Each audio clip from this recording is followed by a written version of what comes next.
दोस्तों आज हम पोयम पढ़ेंगे जिसका नाम है ए टाइगर इन द जू। और ये 10th क्लास में है। 10th क्लास की पोयम है और ये इम्पॉर्टेंट है और इसमें से क्वेश्चन आएंगे ही आएंगे। तो आइए पहले हम इसका central idea of the poem पढ़ते हैं, उसके बाद हम इसकी समरी पढ़ेंगे, क्योंकि समरी पढ़ लेंगे तो जो MCQ बेस्ड क्वेश्चन आएंगे हम आसानी से कर सकेंगे। तो पढ़ते हैं। जैसे लिखा हुआ है इन दिस पोयम, इस कविता में ए टाइगर इन द जू में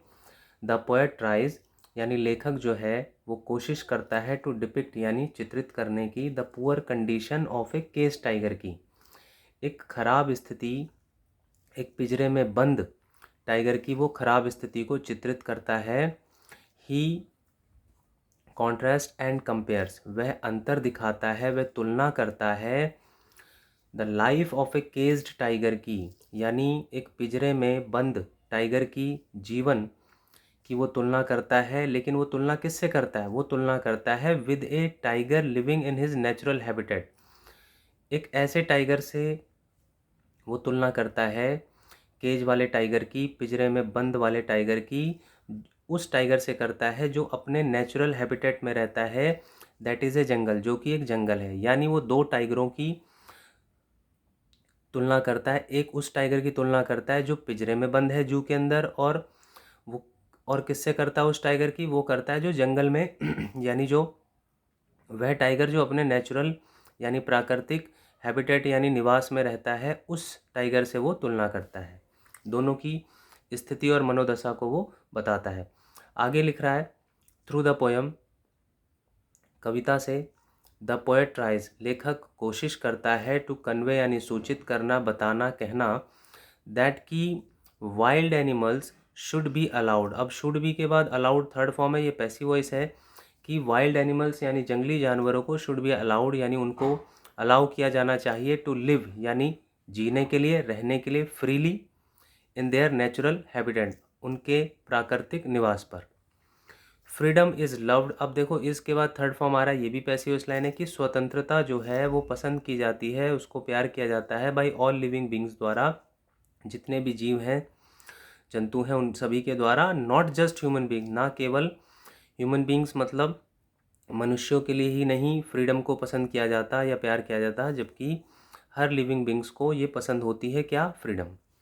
अब हम पढ़ते हैं समरी, जिससे कि हम MCQ के जो क्वेश्चंस आएंगे वो हम आसानी से कर सकें। तो लिखा हुआ है दिस पोयम कॉन्ट्रास्ट, यह जो पोयम है अंतर दिखाती है ए टाइगर, यह तुलना करती है एक टाइगर की, व्हेन जब, it is in its natural habitat, जब यह, यहाँ पे इट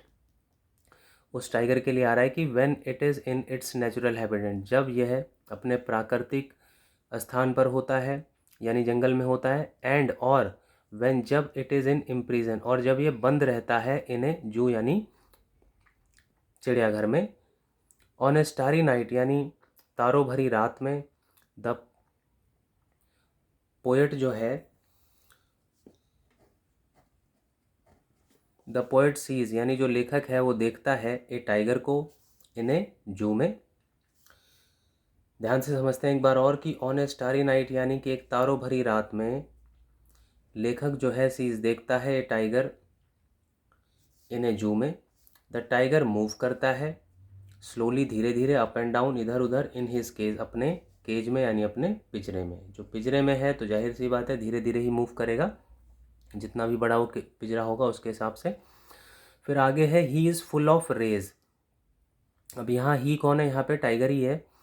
कि he is full of rage, या रेज होता है गुस्सा, कि he is full of rage, वो गुस्से से फुल है यानी भरा हुआ है, बट इज़ क्वाइट है लेकिन शांत है,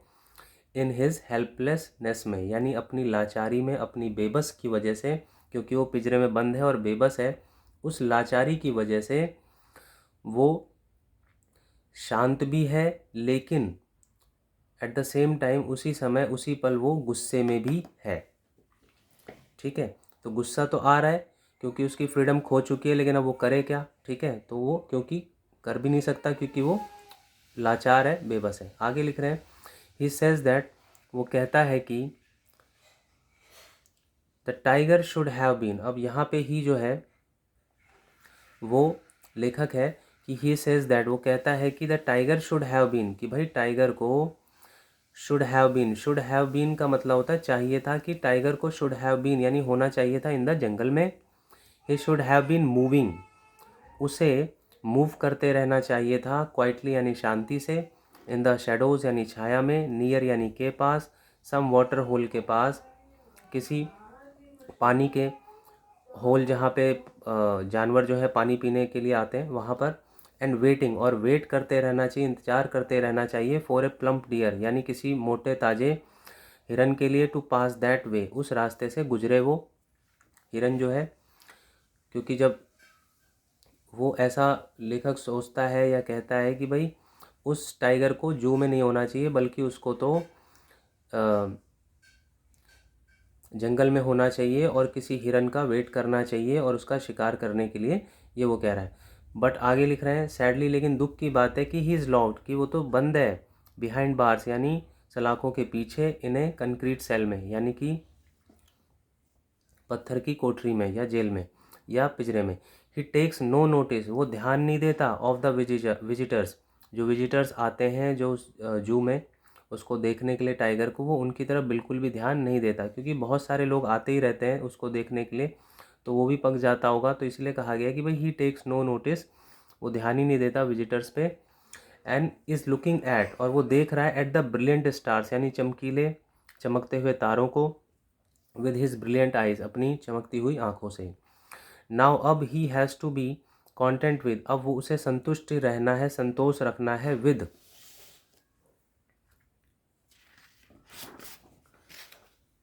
मेयरली मात्र, लुकिंग देखते हुए, एट द स्टार्स यानी उसको अब संतुष्ट रहना है, संतोष रखना है चमकते हुए तारों को देखते हुए मात्र। ही इज़ नो लॉन्गर, वह नो लॉन्गर का मतलब होता है अब नहीं, ही इज़ नो लॉन्गर, वो अब नहीं है फ्री नहीं है, स्वतंत्र नहीं है, मुक्त नहीं है, टू मूव करने के लिए, घूमने फिरने के लिए, इन हिज नेचुरल हैबिटेट में, अपने प्राकृतिक निवास पर, स्थान पर, एंड लुक, और वो देखता रहता है, एट द ब्रिलियंट स्टार्स यानी चमकते हुए तारों को, फ्रॉम देयर वहाँ से मतलब केज से।